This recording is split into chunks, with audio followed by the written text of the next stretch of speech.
the last week's actually really important just because it will finally secure our spot. All that really matters is that we get to playoffs. It's probably not success if we don't make it to playoffs. I think we're pretty close to securing our playoff spot. We just want to get the best seed for playoffs and probably practice more. 당연히 가장 중요한 건 플레이오프 가는 게 중요하다고 생각하고요. 그 안에서도 순위가 중요하다고 생각해요. Not making playoffs would be kind of sad because I feel like I'm definitely in the top 6 of my role. So I feel like I deserve to be in playoffs. I feel like my teammates are top 6 in their role. They deserve to be in playoffs. It's just up to us. I've never played in a top 4 event, and yeah, I'm Canadian, so going to Vancouver would be really sick. If we're gonna win the split, we just need to improve and we need to just play as good as possible. I'm pretty happy with our results, but I want to go Vancouver.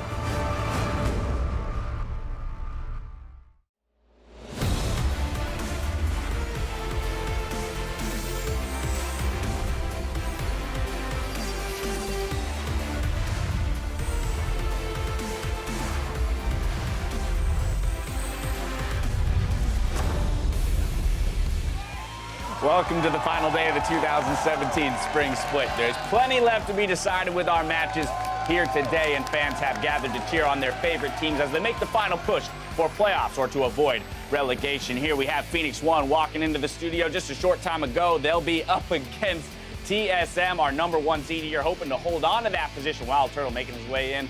Pobelter eyeing the camera as the Immortals squad finds their way into the studio, and Dignitas getting set up on stage just moments ago. Chaser Laud looking to make their push into the playoff picture. Hello, everyone. I'm James Dash Patterson, and helping me round out the split here on the desk is Mark Zimmerman and Sam Kobe Hartman-Kensler. Gentlemen, we're already here at the final day of the regular season. Yeah, pretty excited about it. Kobe's prepared. He's got all his notes. Yeah, I've got 3 pages here. Yeah, I got it all here. No, I'm good, dude. Yeah, Kobe's taking care of all of the notes for us. We're just here for the comic relief.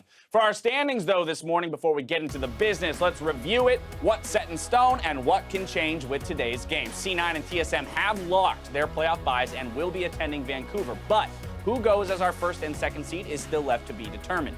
Phoenix One have locked third no matter what happens today. CLG guaranteed playoffs but have yet to secure their seed. Envy are fixed in 10th place and will attend the promotion tournament. That leaves the coveted last 2 playoff spots between FlyQuest, Immortals, and Team Dignitas. And of course, 1 spot in the promotion tournament between Echo Fox and Team Liquid, depending on the day's results. We'll see where those teams fall with our final day of matches. First, on NALCS 1, TSM attempt to secure the top seed going into playoffs in their match against Phoenix One. Then FlyQuest go against Team Liquid in the Battle Arena. Over on NALCS 2, though, Team Dignitas and Immortals fight for a spot in playoffs, with Counterlogic Gaming and Team Envy battling later in the day. Now, though, it's time to turn our attention to the match that affects who finishes in first. TSM, Phoenix One. What are our thoughts here? Well, I think the big thing, of course, is the fact that TSM lost to the 9th place team in Team Liquid yesterday, and they had a perfect match record in Game 3s. They were 10-0, I believe, heading into that series, and then they finally lost their first one. And it kind of felt like it was bound to happen at some point. They had lost so many Game 1s over the course of the season. This is really the first time they got punished for that. Yeah, and it's just ridiculous that it happens against Team Liquid, last place team with Doublelift, who was just given over to the squad. Honestly, really good story for him, though. Doublelift feels very good about beating the team that he's going to be trying out for in summer, and Wild Turtle, probably not the same feelings there. Well, so yeah, we talk about the struggling bot lane for TSM yesterday up against Doublelift and the 9th place team. There was also a struggle for the bot lane of Phoenix One. Arrow and both of his supports kind of getting smacked around a little bit by Sneaky Smoothie. Exactly. It was kind of a surprise. Both TSM and Phoenix One are coming into this match with a loss, and with a very weak performance from their bottom lane. So that's really going to be up in the air, and whoever bounces back better should determine a lot of it. Let's talk about predictions then, because of course, C9 here, hoping for the win from Phoenix One to push them to first. But from you guys, I want to know who you think is going to take it here. Which of these teams is going to rebound better from the loss yesterday? And just as far as rebounding better, I feel like TSM, all of those players are super amped up and ready to come back onto the Rift. If they win this game, then they get their first place spot. Whereas the Phoenix One players, if they win, Cloud9 gets #1 spot for them, so they're kind of like, I kind of care about it. Yeah. So I think there's a little bit, maybe more motivation for the TSM players, and I think they might have a little bit more fire coming into the match. That being said, also, I think the solo laners of TSM are going to be outstanding. So even after they lost to Team Liquid, I'm going to go with TSM. Mark, where are you at? I'm with TSM as well. Kind of like what you were just hitting on at the end there. The solo laners both looked really good in their matchup versus Team Liquid. And it was, I wouldn't say fluky. It was just that TSM was winning the third game and then picked a lot of bad fights in a row. I don't think they're going to make that mistake again. I think they're going to come out much sharper today. And they'll be able to take Phoenix 1 down. Now, what's important to note here is that if things go the way that you guys predict, TSM, they get first place by match record. So it's in their own hands. But of course, if you two are wrong, and that's been known to happen. Never. Just throwing that out Look there. at yesterday's track record. Come on. If you guys get that wrong, then C9 will take first due to game win percentage. So I guess we do know who Cloud9 is cheering for today. They're not trying to keep it a secret from anybody. Yeah. Quite obviously, the whole team. You can pick rocking those up. those Phoenix 1 jerseys. You can get those in a Goodwill store someday soon. Yeah. Starting next week, they'll be available in one of those discount thrift stores. Right, yeah. What are they going to do with those after today? Our next battle, though, that we got to talk about is a battle for the final playoff spot between Dignitas and Immortals. And in contrast to that TSM series that we just spoke about, this one has big playoff implications for both teams involved, where the winner is going to playoffs. Exactly. That's one of the reasons this one is so exciting as well. Team Dignitas, you know, they have had some very good performances, specifically from Chaser. Someday as well in the top lane has been performing more to the expectations, but especially that series that we're talking about right here with Cloud9, Chaser absolutely blasted contracts in quite a lot of them, even though Team Dignitas lost to C9 in that series. And Mark, the other day we were talking about, you know, the trends for Dignitas and how, you know, Keen's performance kind of individually has mirrored the trends of the team, right? You do the comparison between weeks 1 through 4 and 5 through 8, and it's just a world of difference. So, I mean, looking at that mid lane, do you think Pobelter, who, hey, last year we were looking at as a top 3 mid laner, is going to be able to kind of keep Keen under control this time around? I think it's a decent chance of that happening. Pobelter obviously started the split off horribly. He was potentially one of the worst mids in the LCS, but now he's bounced back extremely well, as well as the bot lane of Immortals stabilizing a lot around the fact that Dardoch's the playmaker. So I think Immortals have kind of found their groove, found their formula and how they want to win. But Dignitas did that as well because they were struggling in the beginning. Yeah, I mean, Immortals did get their victory over CLG yesterday versus the sort of sub and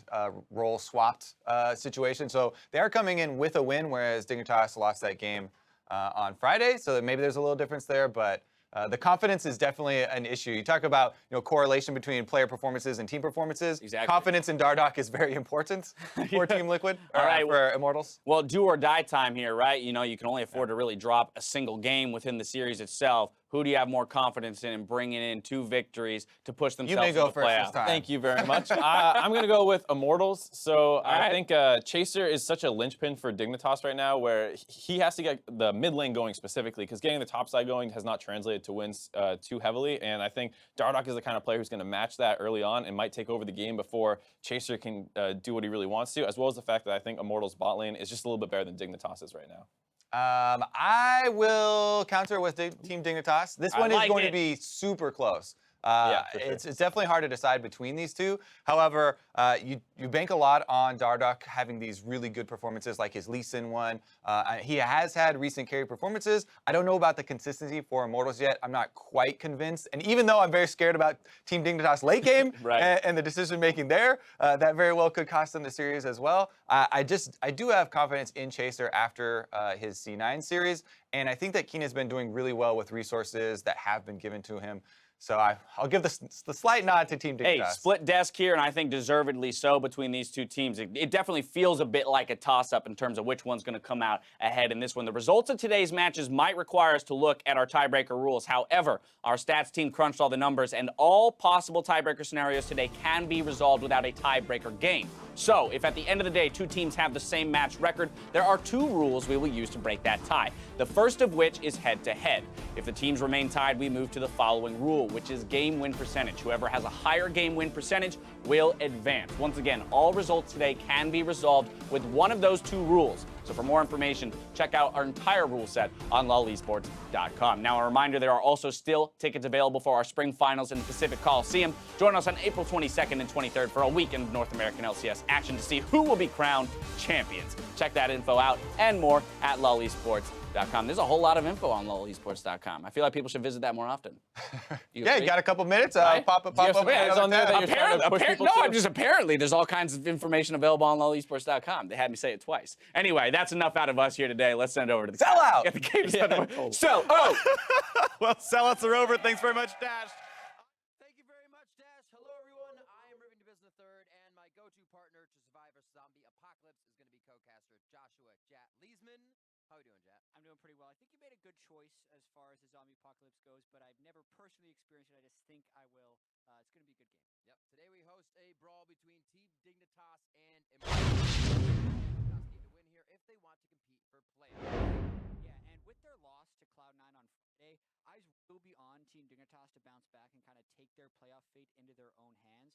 We have seen improvements from this roster as well, but their last match proved they still have issues with some of the coordination in mid and late game decisions. Someday has been a great player all split, but it's kind of clear that the rest of the map getting ahead is more of a winning formula for Team Dignitas than just Someday. Otherwise, he doesn't seem to be able to solo carry the team to victory. So if this team can get multiple lanes rolling, Keen in particular, I think Dignitas could then earn their spot in the 2017 spring playoffs. Seems like it could happen. We spoke as well with the strength of schedules earlier in the season. Team Dignitas had to face a top team on Friday. Cloud9. Now they're against Immortals, who were left untested in their match against a shorthanded CLG. Yeah, and Immortals' week kind of starts here. They did a good job yesterday taking care of business against an undermanned COG. But if we've learned anything from Immortals this year, it's that you never know which team is going to show up. And it's really important that the best version of Immortals show up today if they want to secure their spot in the playoffs. It is. It really is. And Cody's son showed some confidence coming into this matchup, despite Dignitas' hot streak in the previous weeks. Dignitas has been playing really clean. The macro play has been looking better and better. For me personally, I'm not really scared of their bottom lane. So yeah, I think if we're able to just get a lead early game or just play off of a good early game, then we can just beat Dignitas. He's hungry for that, licking his lips. He wants to get down in the bot lane. He is good to go. We saw that they had a great game yesterday, a confidence builder for them, but the stats have also been up for Cody, Sun, and Ole. We'll see if they can bring it into this matchup. As we start off, let's get into the roster rundown. We will be starting with Team Dignitas. That means it is Someday in the top lane, Chaser in the jungle, Keen in mid, Lod at bot, Special at support, and Cop coaching behind for picks and bans. Yeah, this team had been on a tear up until the Cloud9 match, having won now 4 of their last 5. On the other side, though, is Immortals. We got Flame up in the top lane. The do-or-die carry a lot of the times is Dardoch in the jungle, Pobelter in mid lane, Cody, Sun, and Ole in the bot lane with Coach Hermes. We'll see how this one goes. Pobelter doing what he could to be, again, a top mid laner for the team. Always shows versatility in champion pools, but the team hasn't seemed to be able to come around a composition, if you will, to then kind of fit into the meta each time. They're floundering a bit when they do get a lead, and it doesn't seem like they can grasp one if they're behind. Yeah, exactly. And even just looking at Immortals for their consistency this split, they have won back-to-back matches once all year long for a team that's nearly 500. It's mostly just been win and then lose, and then win and then lose, and then win and then lose. And they did win yesterday, so they need to be able to not have that influence them in an overconfident way and actually transition a couple of wins together. So let's see what we have here to start off picks and bans. We're going to look like Cody Sun will take a hit in the beginning. The AD carries might find a little bit of love here as jungle as well. Expect to see that Graves and possibly the Lulu ban. They're getting through a little bit more, but it's either Caitlyn or Lulu we see. Yeah, absolutely right here. The Caitlyn has been something that Cody Sun has been so good with this year, so I understand why they're trying to ban that away. Maybe Laud wants to push this more in towards one of those Lucian-type matchups where you're having the more mobile, carry-focused marksman. We see a Shen now from Dignitas. Flame has been playing quite a bit of Nautilus. Actually had some consecutive games on it just yesterday and played it to great effect. Hitting hooks, making his TPs count, something that Immortals has been able to lock on a little bit more is their timing of their TPs. To gain some control in plays, so we'll keep a lock on that timing. Camille gets banned out as well, so no carry. That tank may just come in for Immortals for Flame. Yeah, Shen and Camille banned on Team Dignitas' side. A lot of top lane target bans there. Wouldn't be too surprised to see an early Rumble pick, but the Lulu is also available, so this is becoming rather interesting as far as what is being pinched. You would expect the Lulu first pick, especially with the Malzahar ban, but it's also being a little bit forced there since Immortals did decide to ban on Malzahar.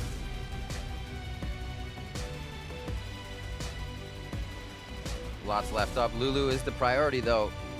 Allows Dignitas to get into some scary team fights later. Also have a pretty safe landing phase with basically whatever AD carry they choose. And Flame thinking, like we said, that Rumble's there. Been a safe pick for top laners to get and have an easy lane to get to that fight phase. Yeah, Nautilus has been the most picked top laner for Flame this year, but they decide to leave that off the table for now. Interesting how they've locked in the Lee Sin already with just the Graves and the Rengar ban, but Dardoch, when he's grooving, strong on Lee Sin. Day to day now it becomes Lee Sin. Seems like he is cleaning it off as it had a little dust on it from previous. His plays yesterday as well, getting him in for Immortals. And really getting player of the game, I believe, twice in a row on that Lee Sin. Yep, he did so. 13 kills in that second game against COG, but we have to point out that that was the Stixalis COG that had Aphromu playing as the bot laner. Very poor showing by COG yesterday, so Dardoch definitely cleaned up. There's the Nautilus takeaway as well. If it were to be, Flame still has a big champion pool, but as we said, he played it twice. Someday gets that now, gets to be a nice tank in the top side. A little bit of kill pressure coming from now a Kha'Zix for Chaser in the jungle. Yeah, that is coming together for Team Dignitas. They made sure they're locking into jungler before Immortals has the chance to target bans. Chaser, I feel like, has had most of his success on Lee Sin or Rengar, but Kha'Zix is his choice here. 6 plays, only won 2 of his 6 games so far this split, but one of the last junglers available. Tank versus tank. I've actually been seeing quite a few carries towards the top side. Not today, though. Maokai gets locked back in. Yeah, I mean, that is interesting to me that Immortals is throwing Flame onto the Maokai, mainly for team fighting there, because we have seen a lot of Rumble picked into the Nautilus. However, not today. There were 8 Rumble plays by Flame so far this split. Did not want to have the potential of just the Nautilus into Kha'Zix ganks, which can become pretty snowbally if you do fall behind. Also a bit of an extended fight in the end with somebody getting wild growth. It'd be nice to have Nautilus running around as well, being able to soak up some of the damage that continues to happen in the fights. I'm ready for that for these teams. 8 and 9, 8 and 9 coming into this game. We're sitting in the read room and we're saying who's going to win. And everybody's like, actually kind of like don't know. It's very up in the air here. Yeah, I mean, look at this. They're both 8 and 9 on the split. Their game records are incredibly close. Immortals has a one more game win than Team Dignitas does. Not to mention they've both shown glimpses of really coming together as a team. And then you kind of do the counting on your fingers. You're like, all right, well, Keen could go off. We're like, well, then Dardoch could go off. And you can go back and forth with those too. Cody Sun and Ole have been a lot better lately. Yeah. Oh, but you know, Dardoch carried yesterday. Like, there's a lot of things that are going back and forth. Double mid lane bans by Dignitas and double marksman bans by Immortals. Yep, second phase already done as they fly through. Cody Sun to Ezreal. They had that yesterday, keeping the lane halfway in as they farmed it, and it's just skill shot lane, trying to tag the back line with damage the whole time. Gonna be annoying for Lodnik Special. We'll see how they answer. A little bit of their own. Yeah, Varus, Jhin are both still up, so even though those are not the de facto marksman to go with, Lod has found a home with that Varus, it feels like. He builds the crit focus build now instead of the lethality usually for combination with Lulu can actually be very effective.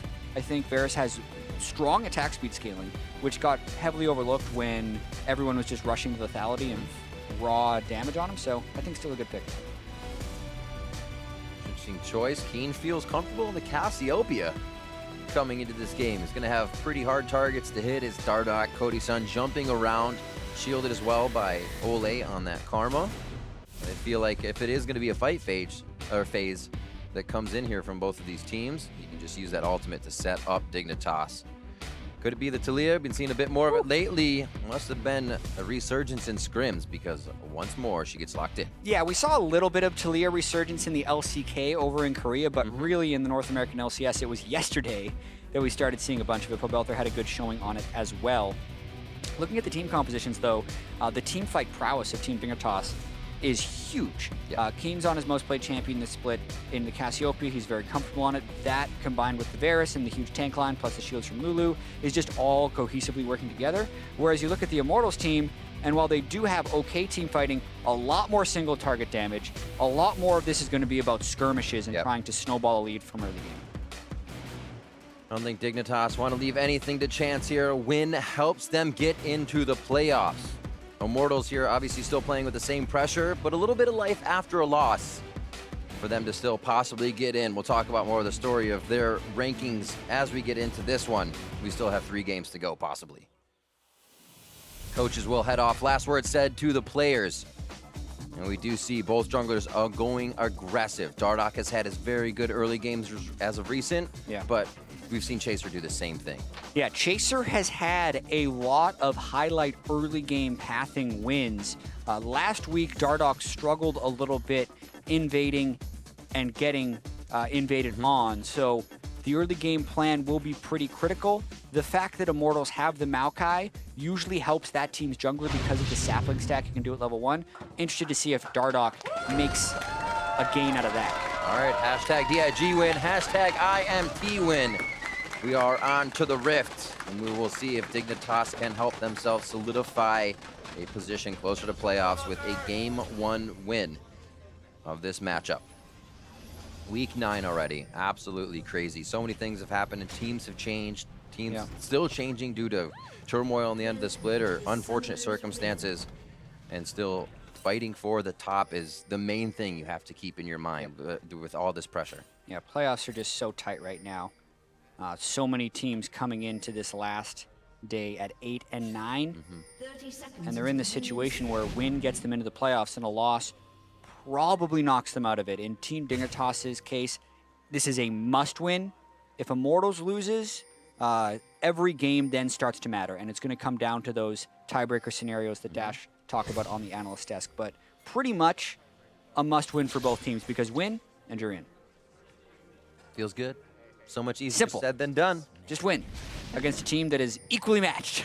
That's always the struggle.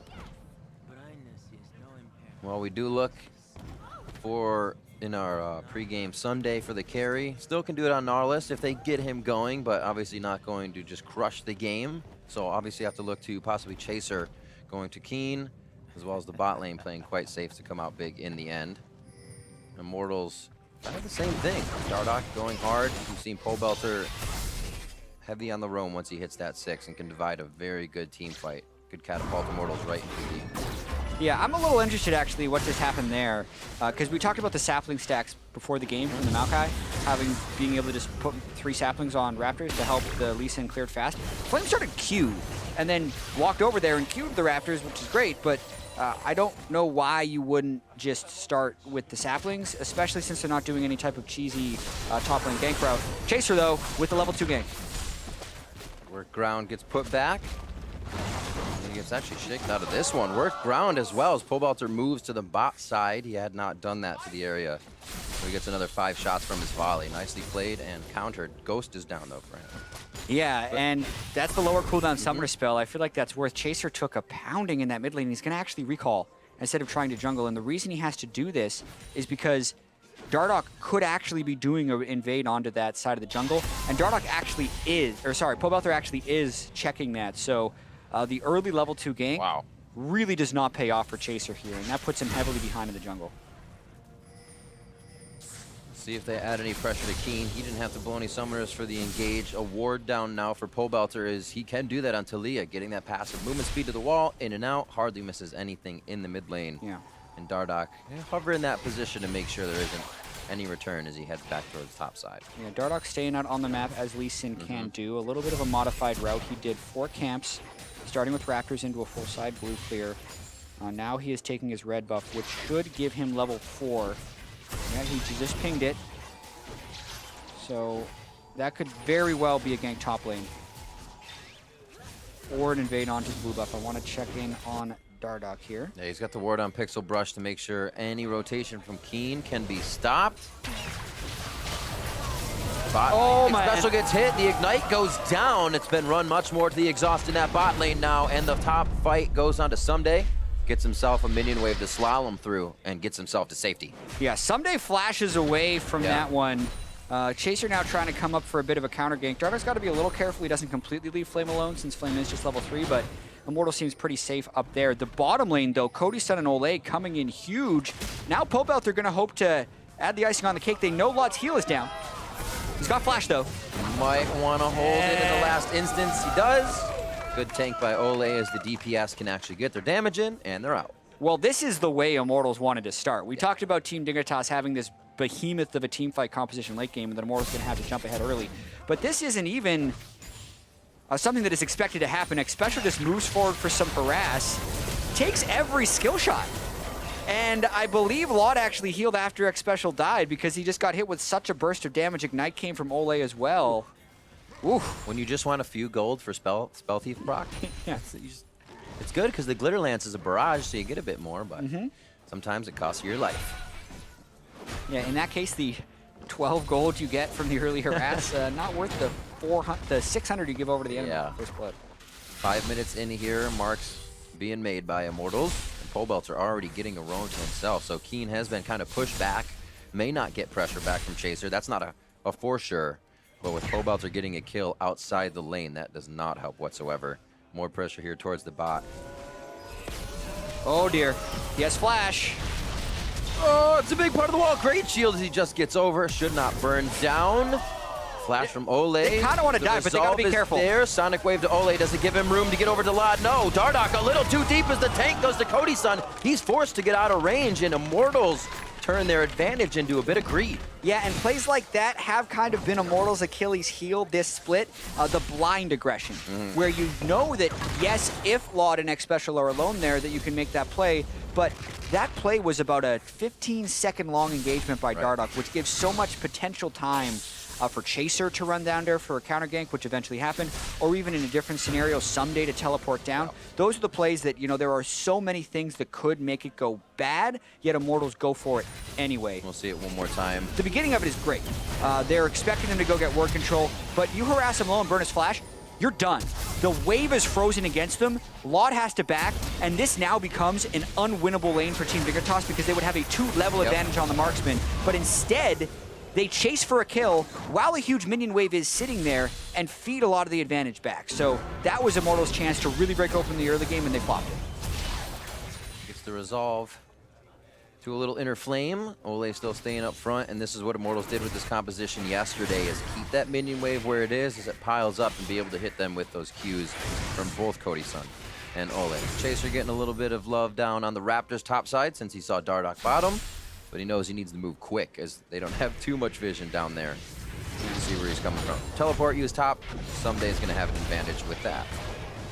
Yeah, that is pretty solid for Team Dignitas. Flame rushed Mercury Tread, so he's not going to have huge presence in pushing out that lane. I really just have to speak to Chaser as well. Because of the turnaround they were able to make in the bottom side, he now has ward control of Immortals jungle as well. And cannot understate what a hole Team Dignitas was in. From the level 2 gank that went bad for Chaser to put him down basically an entire quadrant, into the experience and Summoner Spell disadvantage they were eating in the bottom side. This game could have just totally snowballed into one of those massive 4,000 or 5,000 goldies, but it has not. So Team Dignitas barely holding on here. And it was a good time to stop it. 6 comes up for a lot of people. With an advantage, Pobelter can much easier, or do much easier.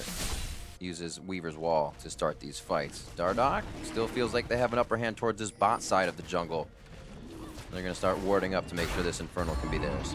Yeah, and they really do want to feast on that bottom lane.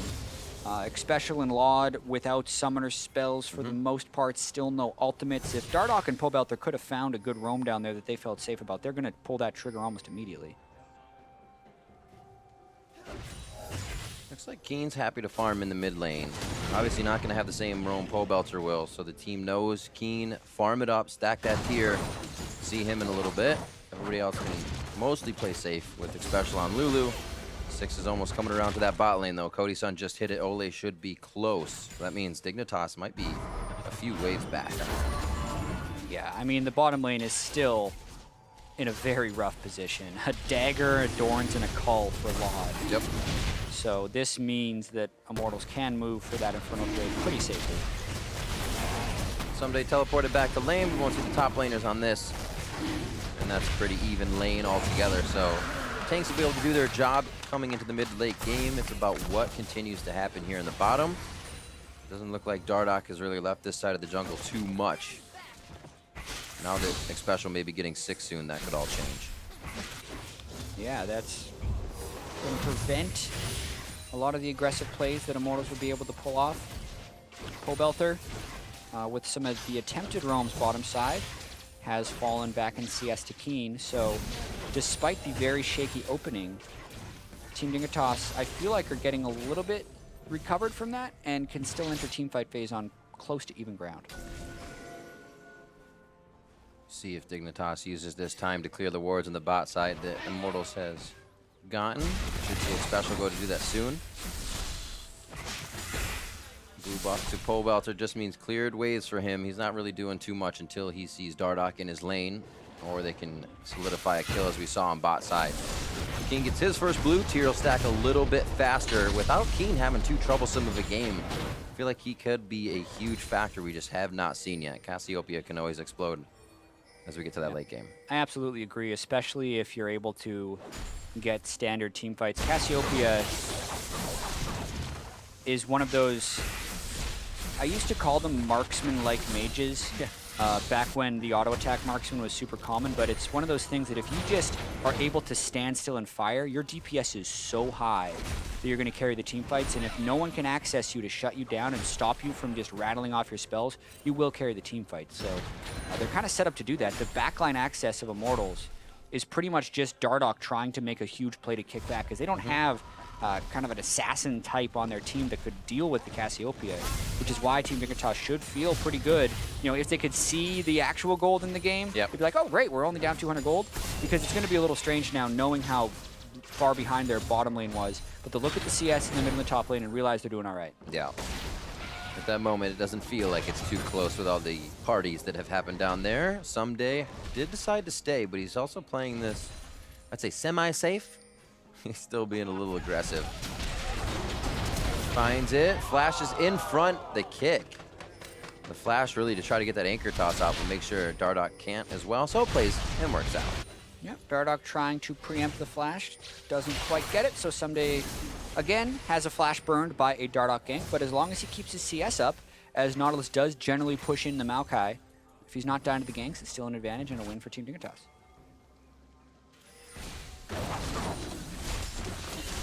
Very little bit of ward coverage. If they can get this cannon up to the turret, if it's healthy, they may try to take down Pobelter. Going straight in, wild growth immediately, so he can't react into polymorph.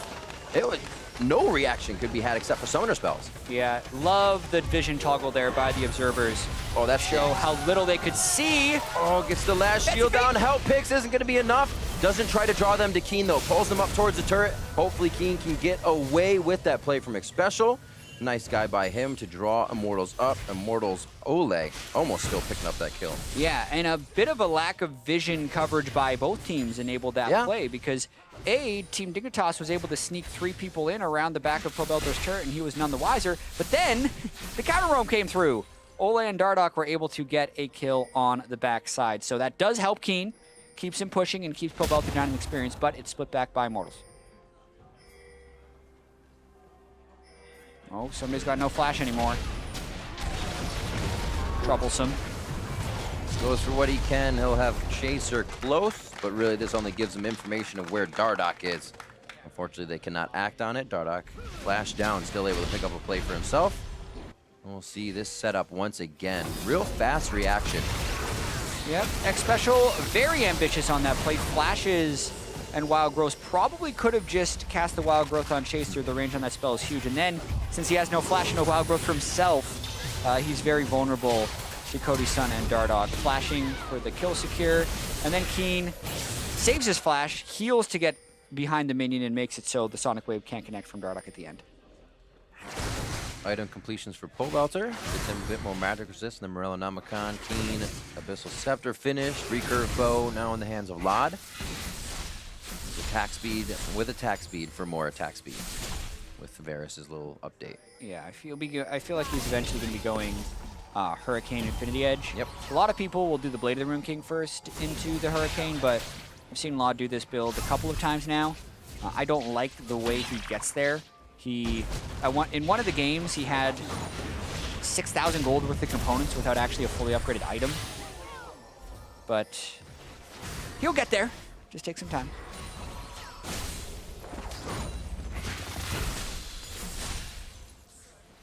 Roam down, see if they can control this bot side of the jungle or find an opening. We have 30 seconds on a Cloud Drake that Pobelter would like to get flying around the map. Also, Immortals will be able to control the second Drake that we have here, so. Push back onto Dignitas. No, yeah, there is teleport up actually for Flame and Someday. I thought they were just waiting on a few more seconds, so we actually may get quite a fight here. Counter gank. Bit of isolation on him and is able to take him out very fast. Immortals is definitely going to have to pull an audible on this one. The teleport comes in. Flame is waiting on this as the team says, we're going to try to get out. Do not assist. Now it's on to Ole. The anchor toss could still come through. Shots from Someday are going to be the finalizing ones with an assist to Lod and Xpecial as Immortals goes hard on the bot lane once again. Yeah, and that one was just another fairly easy counter gank for Chaser. Good on him for being in the right spot, but they had wards. Actually, no, that was all Immortals wards littering the red side jungle. So Immortals tried to set up that with wards, but they weren't accounting for the teleport from Someday, and he just got jumped on. Look out! Oh, hello, that's... Oh, when you just dive a turret, you dive a turret. Pobelter keeps himself alive. Ghost comes up at the last moment for him. His flash is down, so he had to play that one fancy feat. Whoa. So a lot of overreaching happening there by both of these teams currently. Keen thought he had the ability to just crush Pobelter under his own turret, but does not dodge the seismic shove from Pobelter. And then likewise on the bottom side, you know, at best, it's a 3v2 gank that he's blast coning blindly over the wall. And at worst, it's what we saw. So we're going to see the solo kill attempt by Keen here. Alt flash to get the stun, but he's in turret range the whole time. And then right there, getting the seismic shove by Pobelter saves him with dangerous game as well as a level up. It's so dangerous. A very dangerous game. So a mismatch now on the teleports. Someday did come up with a play, but this now leaves an option if Immortals has the upper hand. At the moment, backs against the wall. Top turret being pushed in, and a bit of a rotation here. Gonna have to be careful the speed Ole can provide to the team as they mantra shield themselves around the map. Dignitas backs off and looks to clear some of these wards. Yeah, the gold is definitely evened out here, and because Team Dignitas got that first turret in the bot side, it gives them the gold lead. But they are sitting very pretty right now, even though the gold looks so much closer, just because I feel like the Talia Ezreal specifically very much wanted to kind of get that snowball going in the bot lane and did not. But here we go, they're trying another play in the river. Trying to get Ole to get a fight with the Rift Herald onto Dardoch. Big damage to start things off, but now Dignitas has been grouped up and Immortals gets to take another look. Cody-san taking damage from Chaser. Turned around, that's going to be Pobelter that falls. Immortals Flame in the front and the tank falls fast. That does not spell good things for the rest of the members of Immortals. And Dignitas kite that back a little bit before taking the fight once more. Yeah, and Immortals have one speed. And when they're falling behind, they don't know how to slow down for the corners and curves of some of these complex, close games. So they just bash their head into the river right there. And Team Dignitas counter it properly. I mean, Keen was able to enter from the side of the fight with almost no threat, get free hits on Cassiopeia through. Laud was shielded well by the Louvre throughout the whole game, and they're starting to break this game open. Mid turret's gonna go down. These wards will slowly encroach further into the jungle for Dignitas. And the Immortals starting off very, very early with ganks in the bot side now find themselves kind of chaotic in the jungle. Yeah, I mean, they can get all 5 people in one place fairly quickly with the Maokai teleport, as well as the Talia being in the game, but they just don't actually find access to the targets they need access to. Laud takes very little poke throughout the fight. Most of it is focused on Someday, and then everyone just has to bail out the back of the pit, except for the dude that can't jump. Ole was in there the whole time, making friends with the Rift Herald. So Cloud Drake goes over to Immortals. They quickly get themselves back onto the map, keep some objectives in their favor, hopefully to assist later in the game as they can stack those up. A lot of damage as Lot is getting himself in a pretty good position here, even though the Wild Growth onto Someday, Dignitas is keeping themselves in range to do continuous DPS with this team. Yeah, Hurricane completed Infinity Edge on the way. He'll be turning on pretty shortly. Lulu definitely accelerates that speed if he can get the picks on him for the added damage on hit.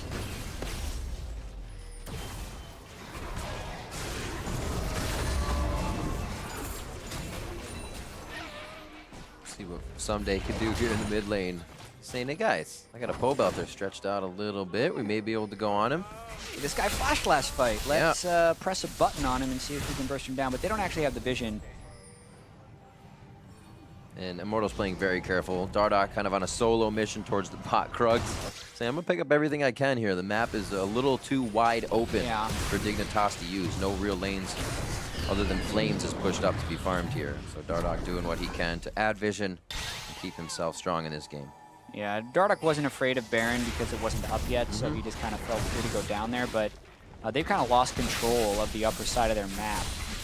So even that Krug steal potentially was kind of risky, and I mean, you can even see Pobelter backing away from the turret. I mean, like, I actually don't feel safe pushing this, yet he had a teammate way deeper than that just a few minutes ago for some little baby Krugs.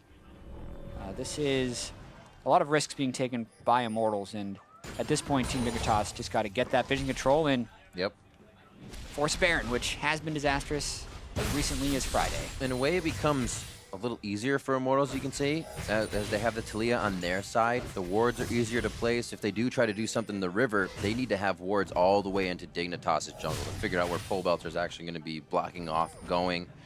You don't know who you're separating on the other side of the wall if they can just kind of hop around something like here in mid where Keen is. Wards necessary. We've always heard vision is power. Set up a little bit of that. Ooh! Keen flying forward to get a play for himself, just gets caught out. Yeah, Dardoch made the play right there. We might have to get a replay, but it looks like he expended his flash and his kick. Yeah. So that's the pick potential that Lee Sin has.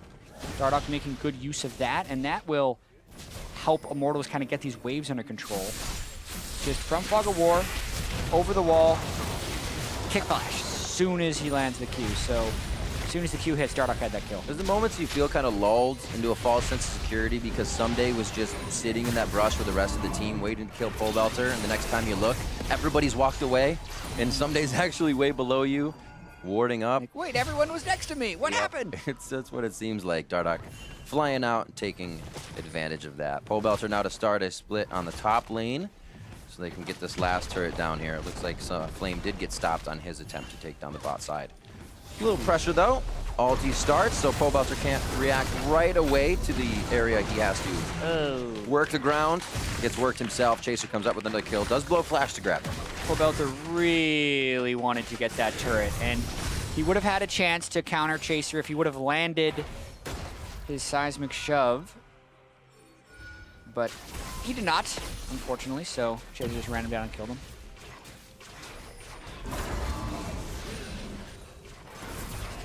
Dardoch looking for another possible play. Knowing where Chaser was, they could have gotten some damage onto Xpecial, and he could easily get himself out. Something I always enjoyed about Dardoch's Lee Sin is, well, it does go crazy sometimes and get him into trouble. He'll always, if he can say, probably half health that support real quick and get out. He tries to do it. Yeah, he definitely tries to push his limits as much as possible. And that's been the balancing act. Really, you know, we say this year, but it was true last year as well when he was on Team Liquid. He has those massive standout performances, but does not find the consistency. And I think a lot of that does just come down to the mentality of the player and the risks you're willing to take. So when they work, you look better than anyone else, but that's because a lot of the more level-headed, consistent junglers aren't willing to take the risks that get you ahead often because of the cost that occasionally happens. And we saw that a few times this game, specifically in the bot lane, getting caught behind that Team Dignitas turret, accounting for both of his deaths. It was interesting. Zyrene and I were talking about yesterday a little bit. It's kind of the star power, and then as well your confidence to go in, because the plays need to work for the star power to build, but then the confidence also falls behind that. So you're either making negative star power or good star power. Here, Dardoch has been able to shine a little bit in this game. as his Lee Sin has been playing well this week. 8-6 as Dignitas still firing back hard with the aggression Dardoch was able to put on early. Chaser now doing a bit of work in the game. Lod has picked up kills as the lanes opened up. And a few teleport plays have turned the tides of what was going down against Dignitas in the bot lane, and that's where we are now. Baron is up. Seems like both teams want to jockey for it, but I feel like both would just take too much damage going, so they know they're faking. Yeah. This is a bluff. Exactly. No Mountain Drakes have been taken off the map. None of them have spawned. Cloud Drake will be the next one up in 20 seconds, so no one with insane Baron killing in this game.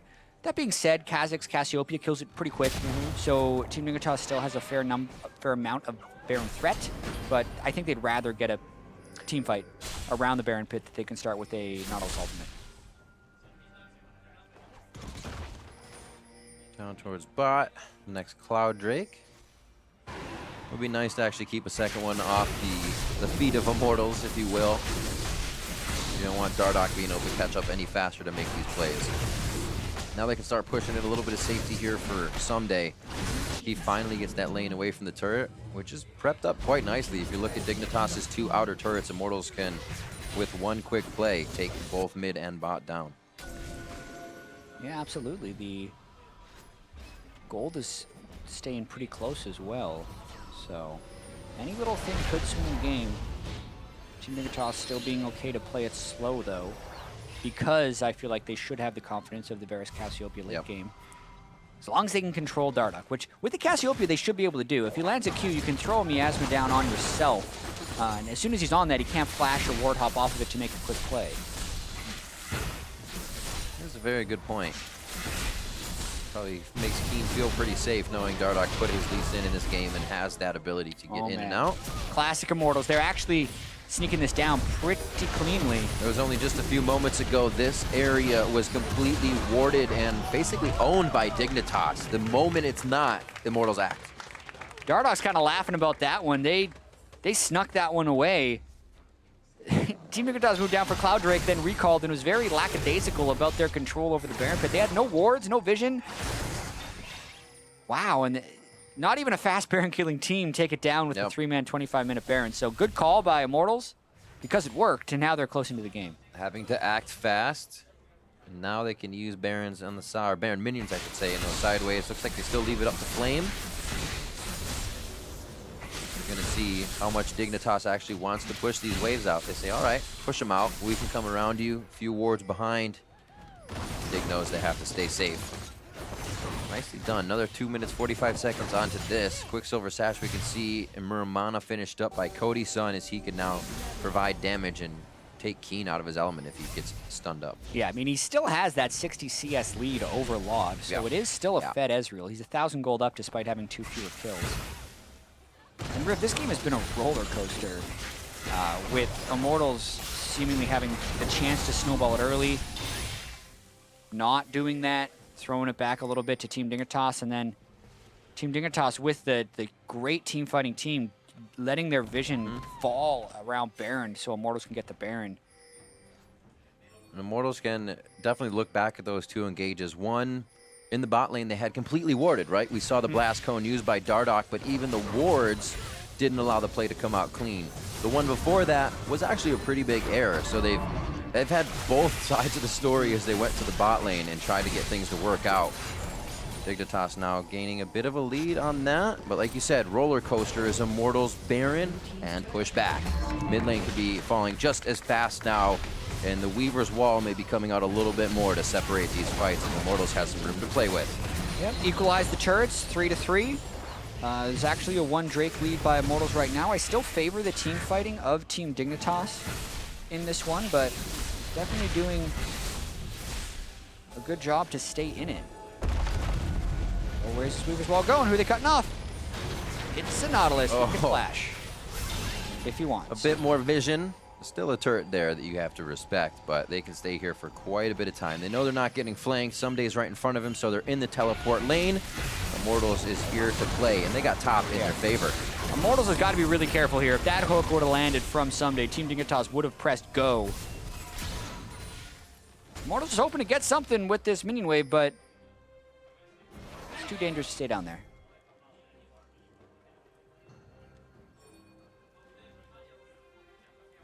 Looking for a few pokes with Mystic shots if possible. Some sapling vision as they use each other's skills for sentries. And the bot turret will fall. It's a forced Dignitas to spread themselves thin here on the outer 3 turrets. That bot in mid just fell. This Baron is pretty big now for Immortals. Yeah, overall the Baron power play puts them above Team Dignitas by 1,000 gold. There was a huge minion wave that crashed into the top lane there. I don't think that minion wave would have actually killed the turret, but Team Dignitas did opt to spread themselves thin in that situation. Pick up the farm at the cost of the turret. Because they could have defended that bottom lane turret 5v5, I think, somewhat indefinitely in this situation since the game was so close. This becomes scary. You can see how much Dig was pushed back for those 2 turret takes. Now they're just kind of resurfacing. Have to get these wards out. Their jungle is littered on that bot side with just Immortals vision. You can see the assist ping saying, hey, we need to go a little bit forward, but we need the whole team to be there. Yeah, this is where the game's mistakes have more permanence as well, since the death timers are longer and generally the swing is also larger. It's such an advantage, too, for a situation like Immortals, because you can sit in the bush with 3 people and look for that fight, right? They're forced to find vision now to actually stop this snowball. Yeah, Must feel like a good position. One of the tricks will be not walking on any wards. While Immortals does have a control ward in everyone's inventory, they're still with the 1 sweeper on Ole. Dardoch has opted to keep his yellow trinket. That means he's getting the tracker knife wards to jump to as well as the yellow trinket wards to jump to. Not too uncommon for Lee Sins, but it definitely does make it harder to starve the enemy of vision. Not having that second sweeper that Chaser just cleared 2 wards with, for example. More? Maybe more? No. These fights become much more pivotal. Like you said, the permanence of losing them becomes real. Inhibitor turrets could go down. This is a chance Dignitas now has outside their base. The minions are pushed. Well, everybody gets divided on the Weaver's wall. That was a little anticlimactic, but it's all right. They get the dragon in, head out. Immortals play that one very smart. Yeah, exactly. Immortals do well to optimize a small advantage and not go too far on it. They Weaver's wall because they had a slight position lift. They don't try and force a fight. They take what they came for, and then they still make it back up to defend that turret. Nice play by Immortals. They have free time to rotate towards top 2. A little bit more safety in the people they're using to roam as well. Very slippery escapes by Dardoch and Cody's son if they can make their way around a little easier. And now a 2k gold lead, just about 1.6 actually, as Baron is up in 1 minute. Elder Drake as well. As we find that during its spawn. A lot of the control wards are focused to the bot side. You'll see those move top quite soon for Baron. Yep. Those 4 control wards we saw in Immortals inventory have been placed. Yep. Ole's still sitting on 3, so a lot of ability to move that for him. But until the next set of recalls, Immortals generally won't be moving those control wards again. Gotta feel nice. Sitting on a bit of money. Ardent Sensor for him. Nice shields and heals that he'll be giving off for some people. Yeah, it's interesting that he rushed the Ardent Sensor. It does have the same type of heal and shield amp that the Redemption will give you, but not having Redemption definitely changes your goals in these team fights. They generally don't want to be clumping up Redemption anyway, but you still see Redemption in almost every situation, so kind of surprised we're not seeing one out of Ole.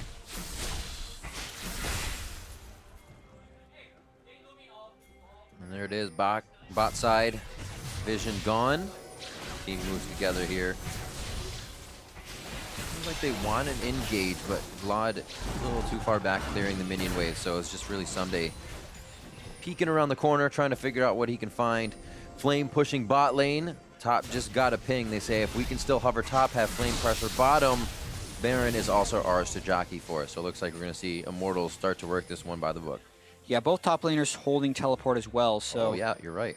They can make those bottom lanes shove back and forth with a decent amount of safety, but... I mean, this is a game where Immortals has already stolen a Baron, so there's kind of a fight that may be imminent if somebody can find an in. Very smart control word went down on the bottom. Flame almost had a flank for himself. Dignitas' backline almost became the front line. They moved themselves up towards the top. They know they need to get through the jungle safely that won't be a problem, but clearing wards along the way could leave them as the caboose that gets engaged on. Here they say, all right, Chaser gets the top side. You gotta have Lot in the mid lane with Lulu to clear, and they do that. This game can still break either way, as it's been pretty back and forth to this point. Immortals have tended to throw themselves in. The trap. About to spotted. The trap. Oh, Special gets hit. Where's the Wild Growth going? Gonna throw that onto Nautilus. Chaser now coming in from the side. Only has Flame to hit as his target, so he can't deal too much damage right away. Dardoch taking shots from Lot. His focus is true, and he has not changed his sight. Now onto Flame. They are able to drop the tank, and it's the GA. If Immortals can't fight behind that, how are they going to take these fights? Flame goes down, 3 members of Immortals on the ground. It's the big fight that Team Dignitas had been waiting for. And what were we talking about? About vision denial and having the one sweeper and not being able to move their control wards. All those things hurt them there as Pobelter was spotted and picked at the start of that fight, giving them an even lower chance of winning it. Baits them into their own trap. We'll see it again. And it was just the one lonely ward. Flame and Cody thought they were baiting Someday, but Someday played that beautifully. Laud and Chaser eliminate Pobelter on the side of the fight. And then from there, it's just an Ezreal as the main damage dealer. Everyone still tries to fly into Keen, but it's the Lulu and the Redemption, and he barely gets touched after he pops his Seraphim Brace Shield to boot. So a pretty solid fight win by Team Dignitas after the bait switcheroo there at the very end. The damage from Laud is sneaking up on everyone because he completed the Infinity Edge as well as the 2 Zeal items, Hurricane and Phantom Dancer. Add that to the Lulu and you have yourself an actual hyper carry in the Varus. Yeah, the arrows, the pickaxe, some masonry work on the wall that is Flame that fight. Okay, you get to shoot for a while, and now they're up to the mid lane, Baron for themselves here as the roller coaster swings back the other way. I like ones that go back and forth. It's fun. You never know when it's going to end. Not just one huge climb and then you're done. Actually, that's how most games go. You never even get the drop. That's right. Those are called elevators or escalators, not roller coasters. Yeah, this one has been definitely worth the price of admission. All right. Okay, little tank left for Flame. They say the GA's down. We took him down pretty fast last time. Let's make it happen just as fast this time. They get him to back off. Flash is down, so that's no twisted advance. Flash for him to start it up. Someday still on the front line. Oh, gets that, but the anchor toss goes away with the arcane shift. Yeah, Laud chipping away at that turret. Not great wave clear by Immortals as well. Here comes Dardoch. Has to be careful. He knows he jumps right into the crowd control of Someday. That can follow up again for the rest of the team. Redemption comes down. Someday hooks his left foot in so he can get that heal. And now Flame looking. Remember, there's no flash here to get to the back line. He's got to work with the front. And he says he doesn't want anything. That's also Flame's teleport to put him there to not engage. Yeah, both Guardian Angels now on cooldown for Immortals. Dardoch used his there pretty much in defense of the turret. But this is interesting now. Elder Drake spawning now. Kha'Zix and Nautilus running from base. Dardoch still low without GA. They would not be able to burst this in time. They wanted to, but they realized it's not the right call. They go for the scuttle as quick as they can. Say, Cody-san, be careful. Grab it. Get out. And it's that shrine vision. Still didn't. Yeah, they would have really loved to get the Scuttle Crab just for the guaranteed vision in the area as well as the haste if they do end up fighting down there, as Dardoch has been able to heal. Team Dignitas can kill this actually really quickly. Looks like they will. Control Ward blocks out the vision and Immortals cannot check. As much as we saw Team Dignitas getting pushed in, getting routed with vision, the Baron taken by Immortals, they have kept the members on the map that have been getting that gold advantage. Chaser has not fallen yet. Laud only died that one time, and he has been able to pick up some great kills from the backside with the protection Dig has been able to offer. And now they move once again down towards bot with the map objective free. They're going to start working around the last turrets. Yeah, and Immortals will need to get a pretty remarkable initiation, I feel like, to win this, since the shielding will also come through from Xpecial. They need to be able to kick Keen or Laud into the turret. Pretty tall task since Dardoch has no GA and no flash currently.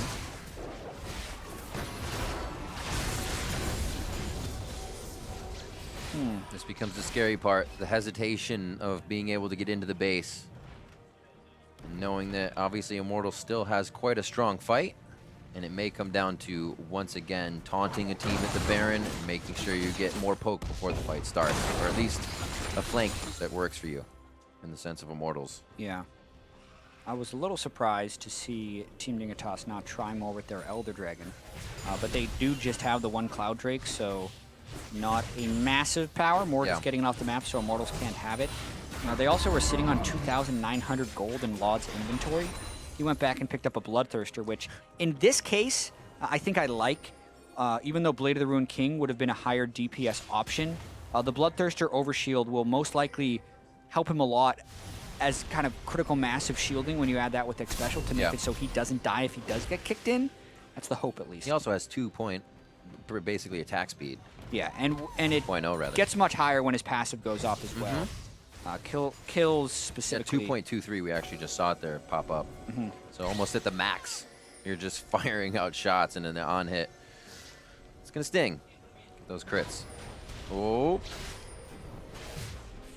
They're going to back off. He is perfectly fine. Chaser is also fine. Yep. I'm going to say, do you want some vision? But he's just going to jump himself out.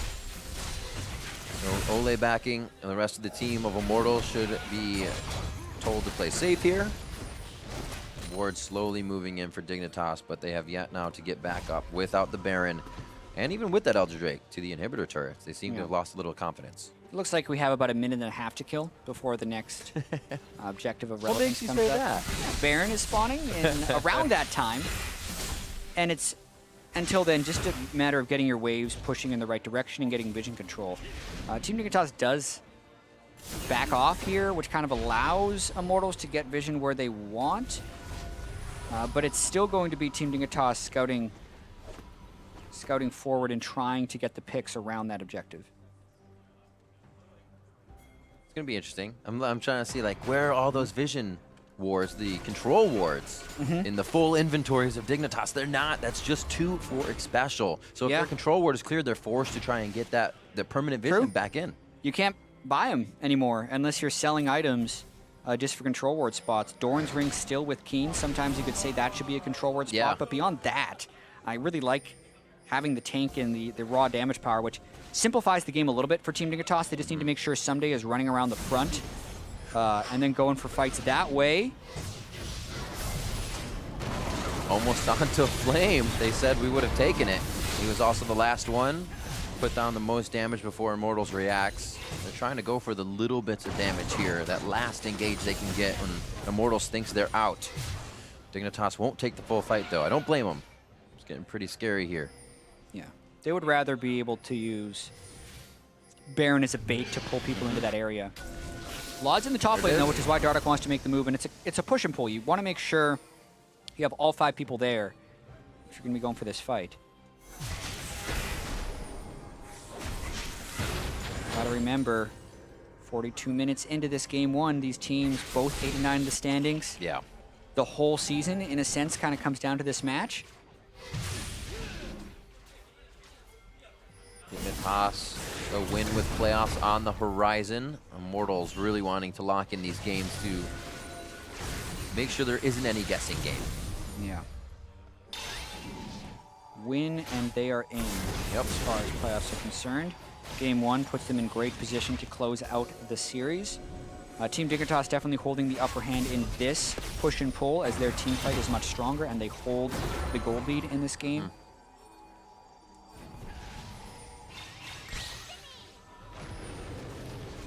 Now feel a bit confidence to go in. They have moved their wards forward. I know they would need a for sure way in. We wondered if Someday would be the carry, but Someday is the catalyst right now for how they continue to get into these fights. So Dignitas switched up a bit, look for carry from Chaser and Laud this game. Seems to be coming together. If the team can continue to get around them, it seems to stop Immortals. Teleports up for Flame as he clears the bot side. He still could get a great divided fight by Pole Belter if he needs to start one.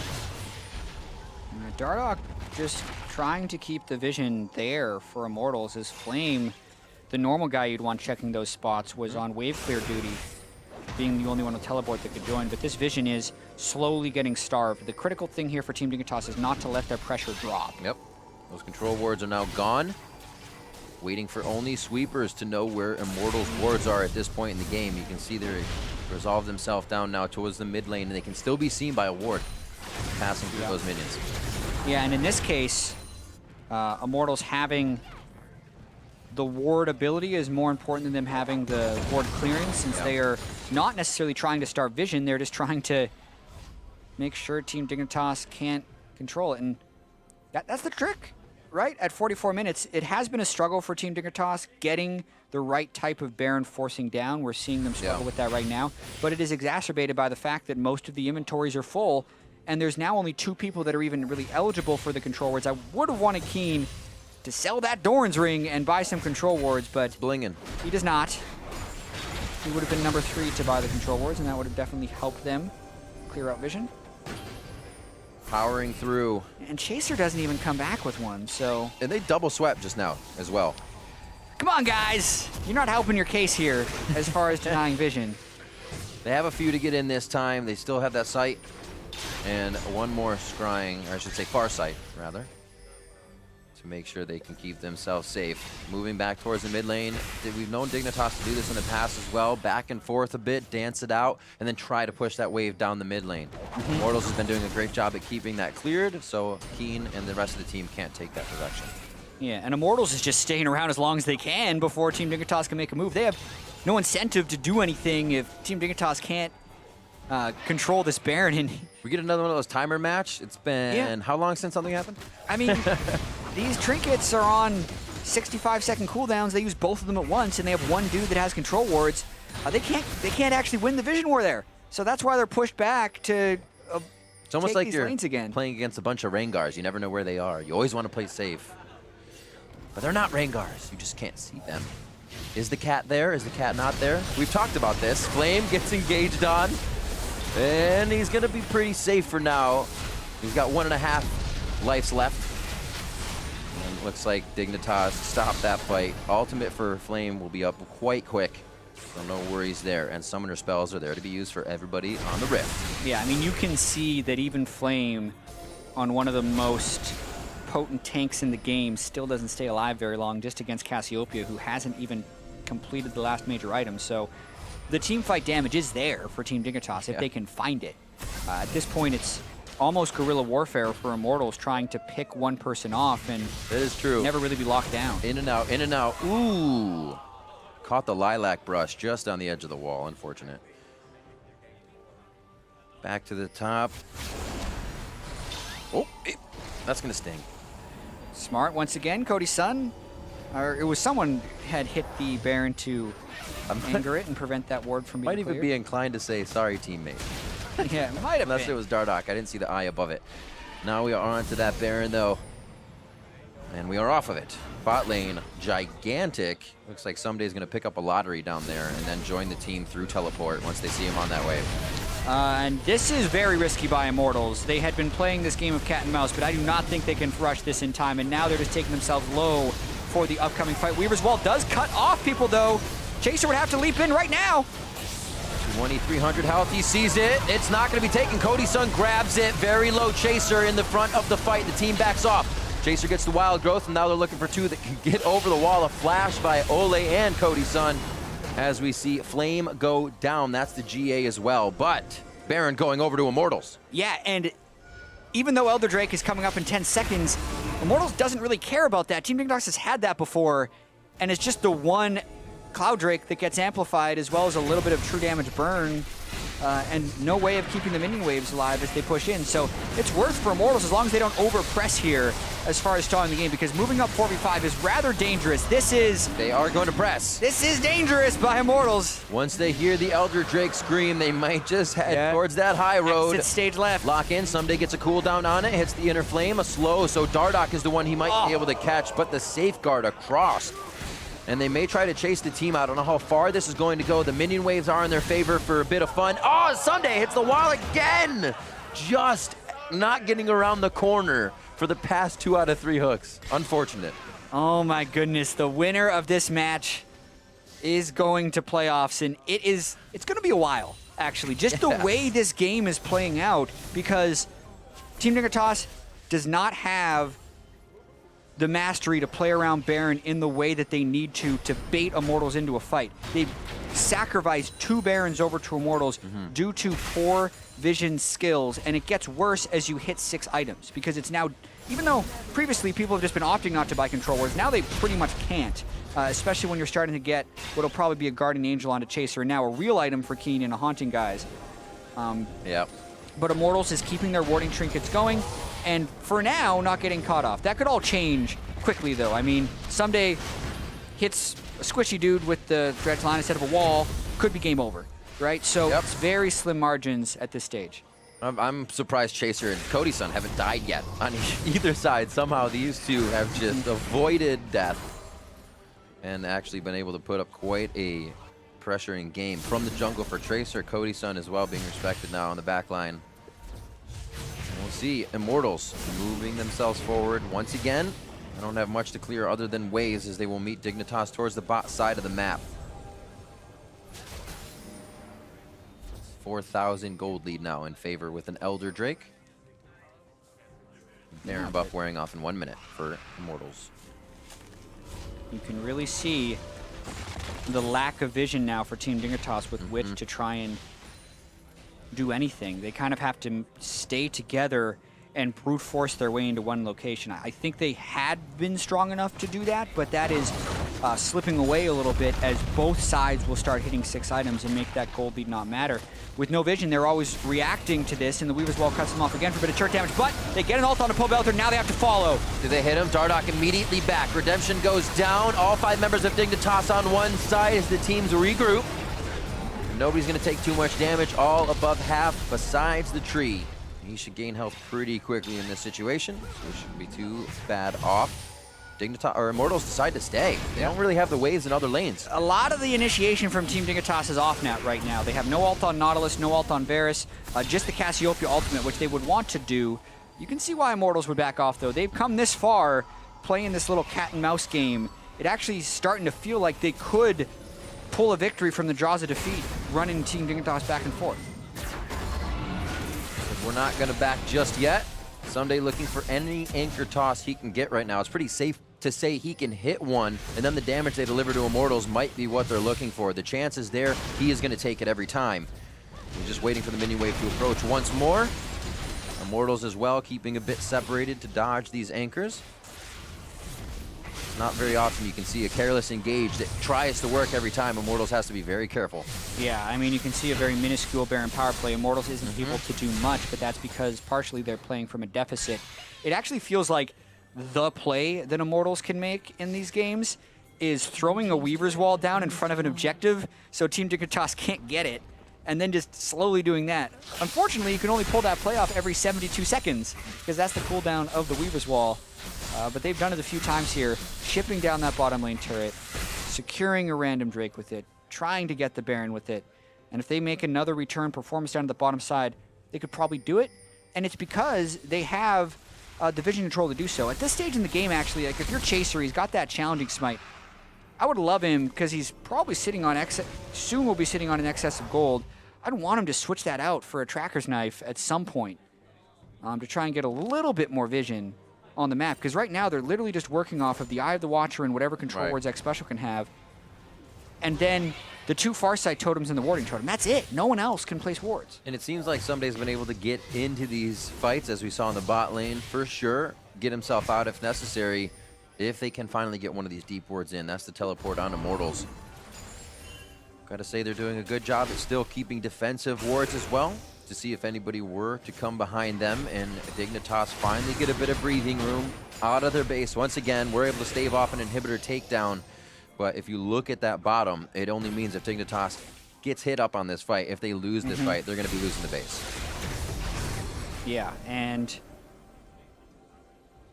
just a cataclysmic team fight could happen for either side. The gold has gotten incredibly close. It's pretty much just Flame who's not sitting on max items. He'll be doing that shortly. He has 1,600 gold on top of his Giant's belt. Huge shielding coming out from both supports. ADs and mages are at max items. Someday gets a Knight's Vow onto Keen. Yeah, I really like Knight's Vow actually as a 6th item. I feel like because it's scale, it heals you for a percentage of the damage that whoever you're bonded with deals. It's actually one of the best late game items, even though it's very cheap. So I think most of these super tanks should be throwing in a Knight's Vow. One thing they got to change about it, you have to keep the crown. You get a crown when you get it put on you. Keep the crown. Keep it. Feels good. Please, Riot. 92 to 89.5. Gold lead meaning nothing right now. Oh. The wall is connected. Bit of a lockdown. Does he decide to depth charge the back line? Flame's gotta get out. Comes out as well. Locks down the team. Flame's gonna be up. Is he locked down once again? Gets a flash, but a hit in coming in from Someday. A few more shots to Flame. He cannot participate in the fight. Dardoch has been waiting to get in, to kick in, and he cannot find an entry in as well. You can see he's got a Knight's Vow also tagged onto him. And they're going to be continuing through this fight. Dardoch, the GA, could be proc. That's what Dig is looking to chase right now. But Cody Sun firing in from the side, along with the Pobelter's volleys from Talia, as everybody is so hesitant to take the full fight. Yeah, because even if you lose one, you may lose the Baron to the other team. Team Dignitas wanted to have a clean win, but now they're just trying to move into the jungle. Flame didn't die, so even though they got his GA, he's back here at full health, and Team Dignitas is just down initiation ults for a little bit as far as trying to force this Baron. The question is, will they at one point just get fed up and say, 50-50, let's go?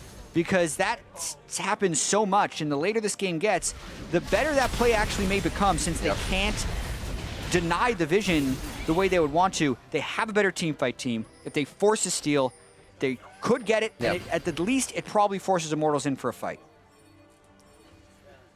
Coming up now, they have done it. Immortals' longest game of the split as they fight off here. A little hesitant, I'd say. We see teams towards a playoff instance say, well, we don't want to lose either.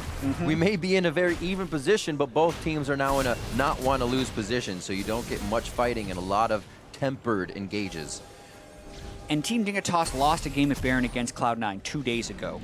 They've also been an incredibly streaky team throughout the split, winning large strings of games and losing large strings of games. And you wonder if that's affecting their mentality in this game, thinking that they lost the game against Cloud9 because of Baron and thinking, we don't want to do that again, and therefore not being willing to pull the trigger. But this game, to me, also dictates a systemic problem for them where they do not have the coordination to properly close this out. But they start on it now. They kill it so fast, and they have Someday zoning, finally. It's just really pulling the trigger for them. A lockdown onto Dardoch to make sure he cannot get in. There's the Baron for Dignitas. And they actually have no trouble. Yeah, that was the play. Get the tank to stop the jungler from stealing it. You kill it in 8 seconds. They do it. Don't even have to worry about the 50-50 because they get the miasma down so Dardoch can't jump over.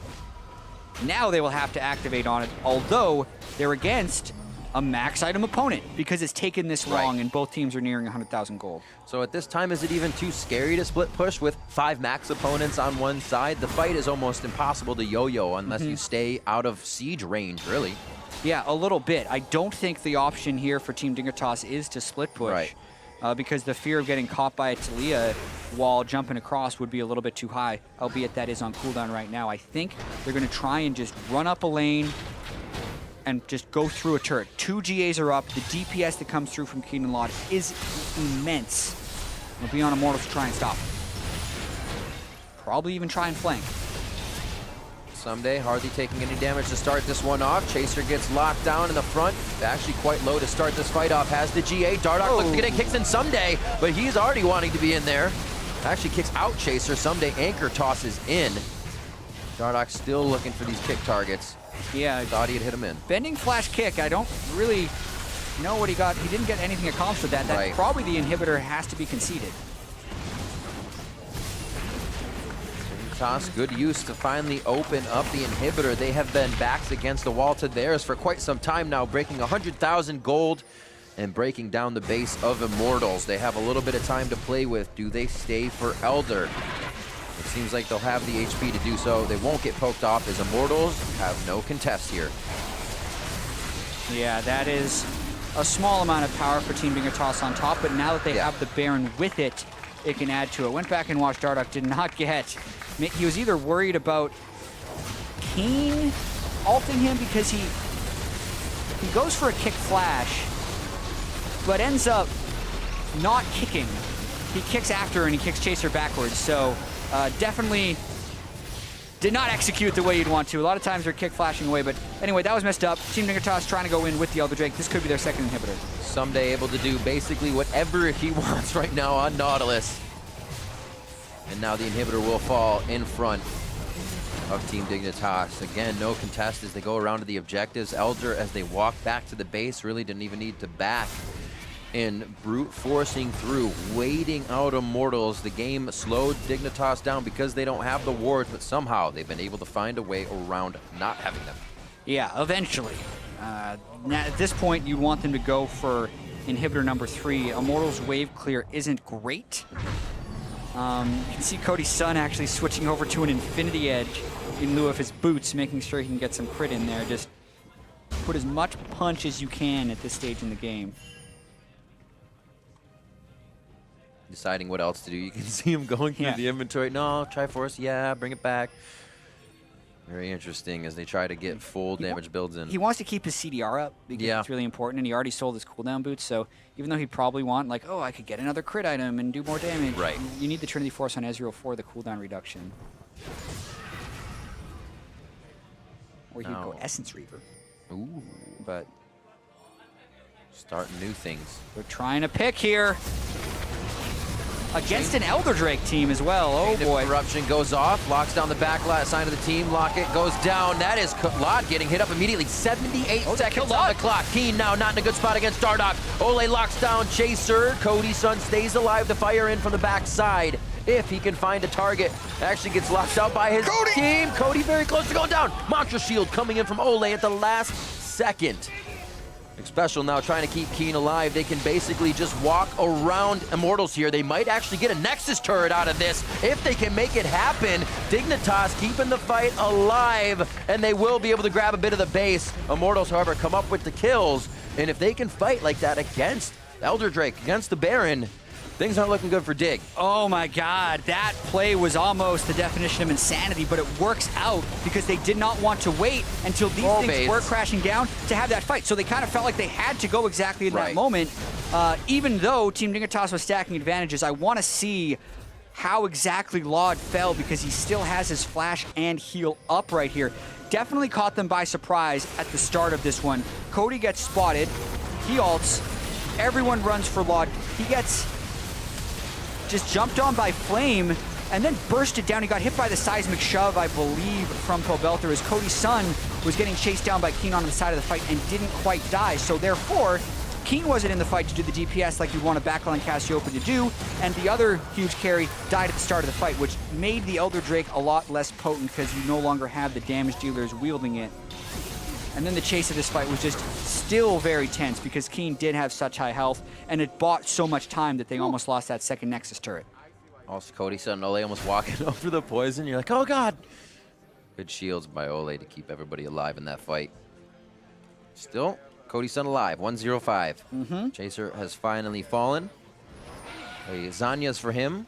Be a little crazy in the fights to keep himself alive as the GA is down. Yeah. We're only a casual 62 minutes into this game. Longest game of the split so far. How does it end, Jat? Yeah. We just don't know yet. Does it end? That's the real. You got to ask the right questions. 3K gold lead. That needs to be about 30,000 to make a difference when you get this far into the game. 45 seconds on to Baron. Dig hovers the top side as it's going to be the next party zone. Yeah, and it's definitely trending in Team Dignitas. Advantage. Ever so slowly. They haven't been able to pull it off cleanly. The gold lead has been about 3,000 for the last 30 minutes. But they do have the stronger 5v5 team and have had the stronger 5v5 team. And Immortals doesn't have, you know, amazing pick potential or incredible split pushing that kind of has that equal push and pull. Immortals was an early game team, but they're playing themselves to stay in this game, which has been impressive. And they're just hoping to find the surprise picks onto Keen and Laud. Little tank-on-tank action shield to Flame as they get him out. Dardoch can easily get himself to safety.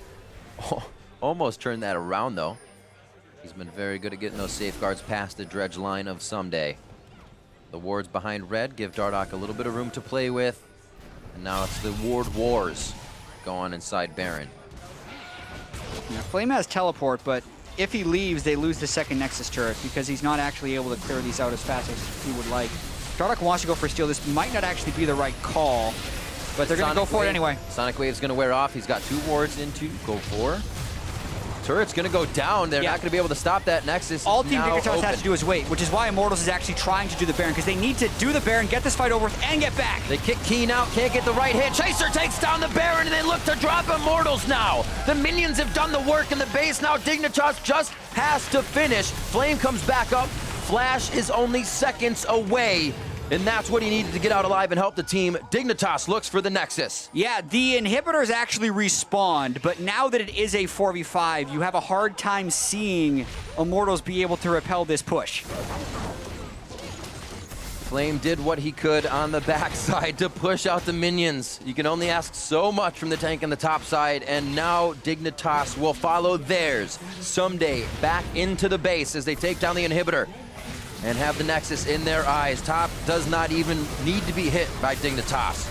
Minions flowing into the base now, and Dardoch goes for his last-ditch effort. Lock gets in, Soul Flare to the backside. Belter and Dardoch very low. Chaser back up as the True Shot Barrage passes through the entire team of Dignitas, but they're still healthy, ready to take down Game 1 and bring it to Game 2 against Immortals. 17 seconds shy of a 65-minute game. Team Dignitas now 1 game away from clinching their playoff berth, but you can tell they're not exactly thrilled with the way that one played out. They had the upper hand for a very long time and were dangerously close to losing it on multiple occasions. Team Dignitas wants to play it cleaner, but they should be happy with that win. We were on the roller coaster for quite a long time there. Some say the brakes went out for a bit, but we were able to stop the train at the end as it came back to Baron. Back to those objectives, back to pressuring a team when you could get them in the right spot, because as we saw, it wasn't done with pressuring with Vision this time. No, it definitely wasn't. And eventually, they just got the gusto to force. And they slowly whittled away at objectives throughout it. I mean, they had such a superior team fight composition that you wonder why it took that long to get there. Even that, though, doesn't even talk about the earlier parts of the game, which Immortals had control over. So these teams still very evenly matched, and this game doesn't tell us much about who's going to win the series. Very true. So for a deeper dive into that marathon game, let's check in with the analysts. Thank you very much, Riv. Marathon game is exactly right, and both of these teams have at least one more marathon to run coming up here, Games 2, possible Game 3. Dignitas here with the victory in Game 1. Fitting that both of you chose the opposing teams, as it was very back and forth. I chose the correct team, though. But hey, our series is not done yet. Should be noted. Kobe chose the correct team. No, but what I want to do here is, given the fact that you both voted for opposing teams, is kind of get your assessment, check against yourselves what you thought would happen, how did the team measure up to that, maybe what you might change going into Game 2. For your team. So start with well, Dignitas. most of the things that we did predict to come actually did come about. I mean, we had Dardoch ups and downs, some big plays, sometimes going too deep and giving away some kills. Then Chaser was really good. I don't believe he even died there until the very end, maybe. But Chaser definitely went off for the team. It got a little scary there for Team Dignitas in the late game, as we were expecting as well. You talk about Chaser playing well. Let's take a look at the final team fight here, because he will secure the Baron amidst all of it, so big on him for that. But Immortals, let's talk about the Immortals' decision-making here, Mark. Right, I really don't like going for such a risky Baron contest. I mean, Dignitas played this well. They pulled off when there's like 5,000-6,000 health, so Immortals have to go super hard to even try and make a play on this. Their base is going down. They blew the teleport way too early. I think they shouldn't even bother with the teleport, just back off, give up the Baron, and let your inhibs respawn, deal with the minion waves, and then try and pick a fight before you start losing those inhibitors again. We saw them make a good play in the top side previously when they had to defend their last inhibitor. I would have rather seen another attempt like that than forcing so hard around the Baron buff. And they all end up in the pit because they need to be the ones doing damage, and then it's too easy for Dignitas to clean them up. The 50-50 smite is there. Dardoch a little too quick on it. But even if you win that smite, I don't see you coming out with a one fight there on the side of Immortals, since both of your tanks are now inside the pit. He was trying to kick out Chaser. Keen and a lot of members were stacked on top of each other, ended up kicking out Keen instead of Chaser there, so Chaser was still around to land the smite. But yeah, exactly. The risks that you guys are talking about are very high. I do kind of see at that point in the game, this game had gone over 60 minutes. You got to pull your base is dying to minions, and you're like, all right, let's move it along here, boys. Right. remember that how they got to this point, though, they actually were able to sneak that Baron super early on. The first Baron of the game was Immortals, taking it from Team Dignitas blind. So you're asking me about improvements for Team Dignitas, even though they did have a victory. Yeah. Attention to detail is definitely one of them, especially after they got that, mid-game lead. The lapse in vision that they had was very traumatic for a lot of the viewers watching, and that gave way to why the games went so long. I mean, even after having double inhib down, right, we saw a couple kind of funky kills go over in the top lane, extends the game even a little bit more. So again, yeah, I guess for Dignitas, we're looking for cleanliness, of course. Now, on the side of Immortals, we talked about Dardoch, and we expected to see more of the same, right? He can make some really great plays for you. He can also hand kills back just as quickly as he gets them. Right, and this one's especially tough given the fact that the bot lane was already crushing. It was a cute play there trying to bait out the flash early with the ward hop closer to him. Doesn't end up working out, and then he takes the Q, and that's fine. But the flash in by all is where this goes too far. Chaser was able to mark Dardoch for a decent part in the early game, and they're able to see him turn it around. That was a horrible position to give up a kill. Once again, trying to play around his bot lane, which is winning. Goes over the wall, bumps right into Chaser, who has that challenging smite, able to blow him up instantly, basically. Stops all that aggression around the bot lane again. But Dardoch's, a very aggressive player, not going to be deterred because a couple went wrong. Able to set up Keen for a kill later on in the game. So overall, the jungle battle, I think, went kind of how we expected it. It was a question of if Chaser could punish Dardoch, and he was able to do so in the early game. Yeah, I mean, a lot of the examples, too. I mean, even the one in the bottom lane, it's a good idea from Dardoch, and they almost get, it's like 25 life or something from getting that kill, and then after the initial 25 life basically is still left there and the play kind of fails, he's like, make that work, and you just go that extra mile to try and shove it a little bit too far, and that's where a lot of the backlash comes from. Right, so I mean, looking at Immortals, their bot lane did win pretty hard, which is something we said that we expected to happen. On the top side, you said someday, obviously better than Flame, had like a 30 CS lead as well. So kind of went how we expected it to. All right, well, that's good to hear. Player of the game, Chaser, this time around. As we were looking at that jungle matchup, he did get the better of Dardoch this time around. Let's look at game 2, and from a champion perspective, I mean, again, you put Dardoch on Lee Sin, one of his most comfortable champions, playmaking champion, and you got Chaser on Kha'Zix, able to deal with him. Is there another route that Immortals can go to find more success, coming out of the early game? The untold story of this game so far, actually, has been the fact that Talia pick did nothing in the early game. It was mostly pressured in by Keen. Once Chaser turned it for a kill when they dove him. The second time, Keen goes for the solo dive and gets turned around. Pobelter gets a kill. I think while that's nice that kind of happened, the Talia pick definitely needs to make stuff happen in the early game. So you either ditch that pick and give Pobelter more of a team fight champion because it got heavily outclassed by Cassiopeia in the late game, or actually execute on your game plan. I agree. I think if you're looking at, this is probably going to turn into another long slugfest, then they would want a little bit more skilling there. I don't think it's a bad team comp or bad draft from Immortals, because you can play that to the early game roaming like Mark was talking about. It's just that if you don't, Cassiopeia is obviously going to take over later on, and Team Dignitas did a good job using that. Of course, the majority of the game, Dignitas was at least in possession of the gold lead, but I do think that graph there very much illustrates the possibility of the series going to either team, right? Both teams had their dips and, their peaks and their valleys within this game itself. And then at the end of the day, it seemed like in the late game portions, Dignitas' team composition dealing a little bit better with, burning through tanks at the full 6-item builds, and then having kind of the map pressure and presence for the late game to deal with the objectives. Right, this is the kind of case where if a couple of those Dardoch plays don't get stopped by Chaser, maybe the bot lane runs away with this game and takes it over. Similarly, if, Dignitas cleans up their macro play a little bit at the end of the game, they don't give up those kills at the very end. And it ends 30 minutes sooner, maybe? Yes, potentially. Yeah. That'd be great. Who knows? Either way, we're going to step away for just a moment, but these teams are headed for round 2 in just a few minutes. Immortals versus Team Dignitas continues after the break.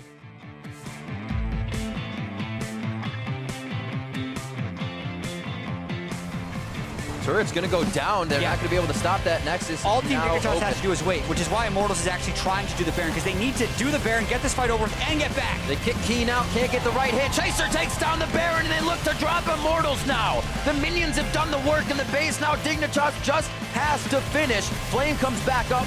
Flash is only seconds away, and that's what he needed to get out alive and help the team. Dignitas looks for the Nexus.